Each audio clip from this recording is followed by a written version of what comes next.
बिस्मिल्लाहिर्रहमानिर्रहीम। अस्सलामुअलैकुम। मकतब टीवी देखने वालों को राव कमर रिजवान नई वीडियो में खुश आमदीद कहता है। दोस्तों, रमजान मुबारक के आखिरी जुमे को एक शख्स पर अल्लाह का ऐसा अजाब नाजिल हुआ जिसे देखकर लोगों की चीखें निकल गई। हकीकत जानकर दोस्तों आप सब भी हैरान रह जाएंगे। इस मोज़े ने वायरल होते दुनिया में तहलका मचा दिया। जुमे के दौरान एक शख्स पर खुदा का ऐसा अजाब नाजिल हुआ कि पलक झपकते ही उस शख्स का वजूद एक अजीबो गरीब मखलूक में तब्दील हो गया।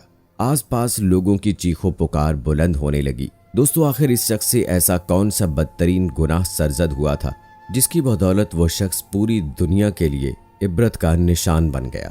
पूरा वाकया क्या था दोस्तों, ये आज की वीडियो में हम आपको बताएंगे, लिहाजा वीडियो को आखिर तक जरूर देखिएगा। वीडियो में आगे बढ़ने से पहले आपसे गुजारिश है कि अगर आपने अभी तक हमारा चैनल मकतब टीवी सब्सक्राइब नहीं किया है तो अभी सब्सक्राइब कर लें।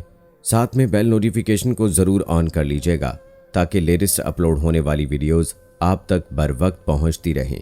वीडियो को लाइक करें, शेयर करें अपने दोस्तों के साथ। कमेंट बॉक्स में अपनी राय का इजहार लाजमी कीजिएगा। तो आइए दोस्तों चलते हैं अपनी आज की वीडियो की जानिब। दोस्तों, इस्लाम ने हर रिश्ते को इज्जत से नवाजा है। जहां औरत को कबल अज़ मोहम्मद सल्लल्लाहु अलैहि वसल्लम पैरों तले रौंद दिया जाता था, उसे इंतहाई हकीर समझा जाता था। यहाँ तक कि बेटी की पैदाइश पर उसे जिंदा दफन करने में भी उनके वजूद नहीं कांपते थे। मगर हजूर अकरम सल्लल्लाहु अलैहि वसल्लम की आमद के बाद आप सल्लल्लाहु अलैहि वसल्लम ने ईमान के नूर और हिदायत से लोगों का सीना मुनव्वर कर दिया। मगर दोस्तों, आज 1400 साल बाद भी बहुत से लोग ऐसे हैं जिन्होंने मुसलमान होते हुए भी ऐसी गुस्ताखियां की जिसे सुनकर आपकी रूह लरज जाएगी। दोस्तों, मज़ार बीबी जो नंदी रहमतुल्लाह अलैह जो पंजाब में वाक़े एक कदीम शहर में मौजूद है जिसका नाम उच शरीफ है। ये बहावलपुर से तकरीबन 75 किलोमीटर दूर मगरब की जानिब पंजनत से 10 मील के फासले पर वाक़े एक कदीम और तारीखी शहर है। यहाँ इसी मज़ार के आसपास एक शख्स रहा करता था जिसका नाम मोहम्मद हैदर था। दोस्तों, हैदर अपने माँ बाप का इकलौता बेटा था, इसलिए भरपूर लाड और प्यार से माँ बाप ने उसे परवान चढ़ाया। जब उसने होश संभाला तो उसका मिजाज काफ़ी बिगड़ चुका था। उसके वालिदैन इंतहाई शरीफ और दीनदार लोग थे। वो हैदर को भी अपने साथ नमाज रोज़े का पाबंद बनाना चाहते थे, मगर वो इस हद तक ज़िद्दी हो चुका था कि खौफ खुदा उसके दिल से बिल्कुल ही ख़त्म हो चुका था। उसके वालिद नौकरी से रिटायर हुए तो अपना नाम मज़ार के खादमीन में दर्ज करवा दिया। उन्होंने आखिरी सांस तक अपनी ज़िंदगी लोगों की खिदमत करके गुजार दी। कुछ सालों बाद हैदर के वालिद वफ़ात पा गए और उसकी माँ की सारी जिम्मेदारी उस पर आ गई। वो इंतहाई सख्त लहजे का मालिक था। बाप के मरने पर भी उसे कोई ख़ास फ़र्क नहीं पड़ा। बाप का जनाजा उठते ही वो सारी रात बाहर दोस्तों में गुजार कर सुबह घर आया तो अपनी माँ को सफ़ेद लिबास में देखकर उसके चेहरे पर नागवारी सी उभर आई और माँ से कहने लगा कि बाप तो मर चुका है, अब क्या बेटे को भी भूखा रखकर मार दोगी। बेवा माँ ने जवान बेटे के मुंह से ये अल्फाज सुने तो कांप उठी। दिल बेटे के सख्त रवैये पर तड़प उठा।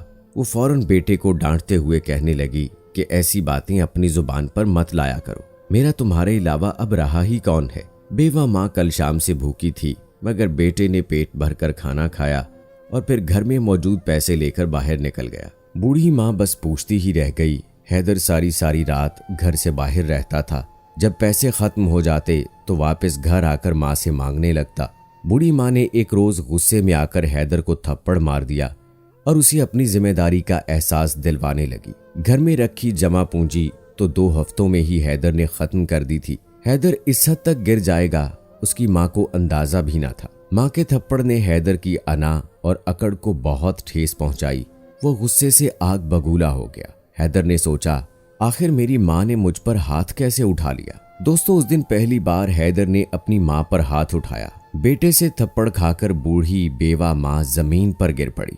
एक माँ ने जिस औलाद को परवान चढ़ाया, आज उसी औलाद ने थप्पड़ मारकर उसे ये सिला दिया।